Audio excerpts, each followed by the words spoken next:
Hello' everyone, জিকে modern Assam YouTube চেনেলে আপোনালোকক স্বাগতম জনাইছোঁ।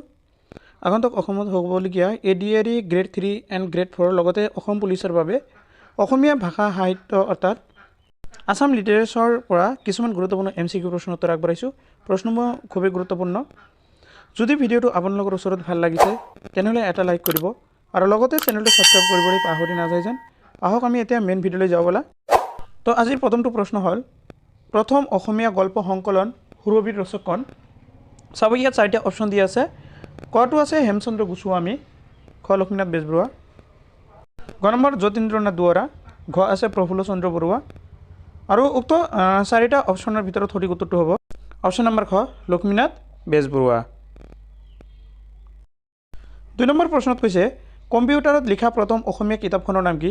চাব, অপশ্যনত আছে মই প্ৰেমত পৰিলোঁ, খ আছে উমৰ তীৰ্থ, গ মাকাম আৰু ঘ আছে কায়কল্প।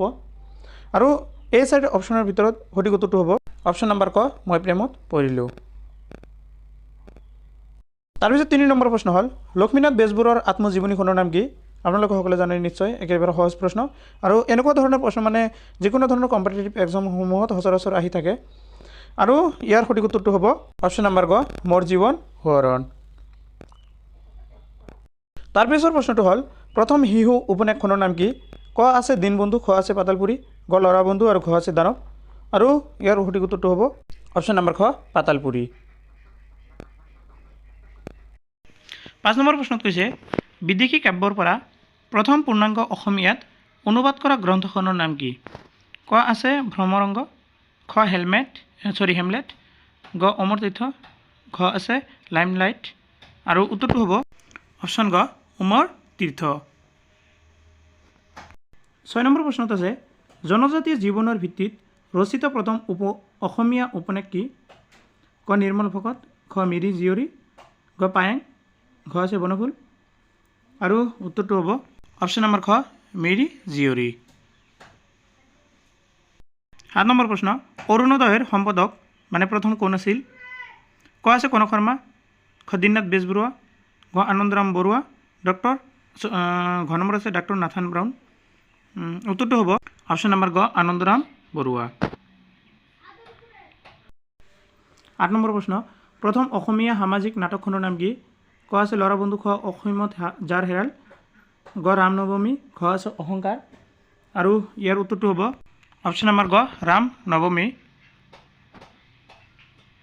9 নম্বৰ প্ৰশ্নটো হ'ল, প্ৰথম অসমীয়া শিশু আলোচনীখনৰ নাম কি? ক অহংকাৰ, খ ল'ৰাবন্ধু, গ সফুৰা, ঘ দীনবন্ধু আৰু এই 4টাৰ ভিতৰত সঠিক উত্তৰ হ'ল অপশ্যন নম্বৰ খ ল'ৰাবন্ধু। 10 নম্বৰ প্ৰশ্নটো হ'ল, ভাঙনি কোঁৱৰ বুলি কাক জনা যায়? ক আনন্দৰাম আগৰৱালা, খ যতীন্দ্ৰনাথ দুৱৰা, গ ৰঘুনাথ চৌধুৰী, ঘ এটাও নহয় আৰু এই 4টাৰ ভিতৰত সঠিক উত্তৰ হ'ব অপশ্যন নম্বৰ ক আনন্দৰাম আগৰৱালা। 11 নম্বৰ প্ৰশ্ন, অসমীয়া সাহিত্য সংস্কৃতিৰ প্ৰাণপুৰুষ কোন? ক আছে ভট্টদেৱ, খ শংকৰদেৱ, ঘ মাধৱদেৱ আৰু ঘ লক্ষ্মীনাথ বেজবৰুৱা আৰু উপৰোক্ত 4টা অপশ্যনৰ ভিতৰত সঠিক উত্তৰটো হ'ব অপশ্যন খ শংকৰদেৱ। 12 নম্বৰ প্ৰশ্ন হ'ল, নামঘোষা ৰচক কোন? চ' আপোনালোকে সকলোৱে জানে, একদম সহজ প্ৰশ্ন। ইয়াতো 4টা অপশ্যন আছে আৰু এইকেইটাৰ ভিতৰত সঠিক উত্তৰটো কি হ'ব আপোনালোকে কমেণ্ট কৰিব, কমেণ্ট বক্সত জনাই দিব। চাওঁ কোনে কিমান সঠিক ক'ব পাৰে।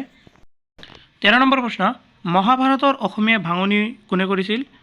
ক ভট্টদেৱ, খ মাধৱ কন্দলী, গ ৰাম সৰস্বতী, ঘ আছে শংকৰদেৱ আৰু এইকেইটাৰ ভিতৰত সঠিক উত্তৰটো হ'ব অপশ্যন নম্বৰ গ ৰাম সৰস্বতী। 14 নম্বৰ প্ৰশ্নটো হ'ল, মিৰি জীয়ৰী নামৰ উপন্যাসখনৰ ৰচক কোন? চ' ইয়াত ক দি আছে শংকৰদেৱ, খ দিলীপ বৰা, গ ৰীতা চৌধুৰী, ঘ আছে ৰজনীকান্ত বৰদলৈ। উক্ত 4টা অপশ্যনৰ ভিতৰত সঠিক উত্তৰটো হ'ব অপশ্যন নম্বৰ ঘ ৰজনীকান্ত বৰদলৈ। নেক্সট 15 নম্বৰ কুৱেশ্যনছ, অসমীয়া সাহিত্য সভাৰ প্ৰথম সম্পাদক কোন আছিল?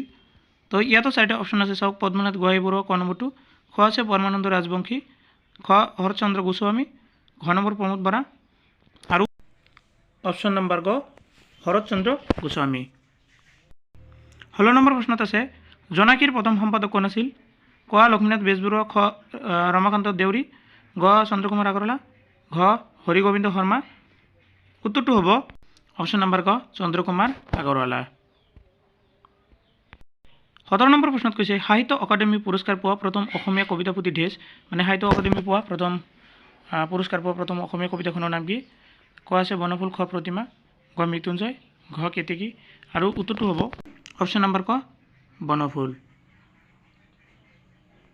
18 নম্বৰ প্ৰশ্ন কথাগীতা ৰচক কোন শংকৰদেৱ ভট্টদেৱ মাধৱ কন্দলী নবীন চন্দ্ৰ বৰদলৈ আৰু মানে এই চাৰিটাৰ ভিতৰত সঠিক উত্তৰটো হ'ব অপশ্যন নম্বৰ খ ভট্টদেৱ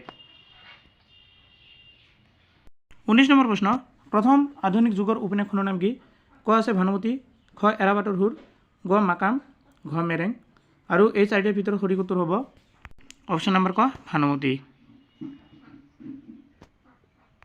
20 নম্বৰ প্ৰশ্নটো হ'ল অসমীয়া ভাষাত কোনে ৰামায়ণ ৰচনা কৰিছিল ক আছে ৰাম সৰস্বতী খ শংকৰদেৱ গ লক্ষ্মীধৰ শৰ্মা ঘ মাধৱ কন্দলী আৰু ইয়াৰ উত্তৰটো হ'ব অপশ্যন নম্বৰ ঘ মাধৱ কন্দলী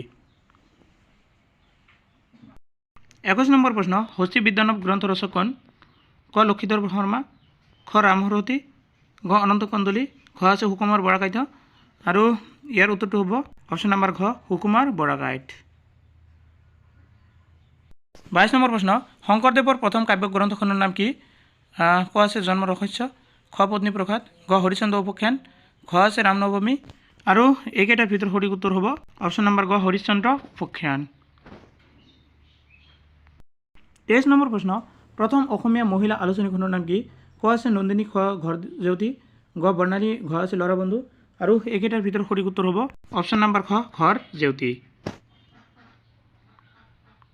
24 নম্বৰ প্ৰশ্নত কৈছে বীণা বৰুৱা কোন ব্যক্তিৰ ছদ্ম নাম ক বন্ধু হাজৰিকা খ ৰীতা চৌধুৰী গ ডক্টৰ বীৰেঞ্চ কুমাৰ বৰুৱা খ নৱকান্ত বৰুৱা আৰু ইয়াৰ উত্তৰটো হ'ব অপশ্যন নম্বৰ গ ডক্টৰ বীৰেঞ্চ কুমাৰ বৰুৱা আজিৰ একেবাৰে শেষৰ প্ৰশ্ন পিতা পুত্ৰ নামৰ গ্ৰন্থৰ গ্ৰন্থকাৰ কোন ক আছে লীনা শৰ্মা খ ৰেৱতী মোহন দত্ত চৌধুৰী ডক্টৰ হীৰেণ গোহাঁই ঘ আছে হোমেন বৰগোহাঁই আৰু ইয়াৰ উত্তৰটো হ'ব অপশ্যন নম্বৰ ঘ হোমেন বৰগোহাঁই আজিৰ ভিডিঅ'লৈ এইখিনিলৈকে আৰু ভিডিঅ'টো সম্পূৰ্ণ চোৱাৰ বাবে আপোনালোকক সকলোকে ধন্যবাদ জনাইছোঁ।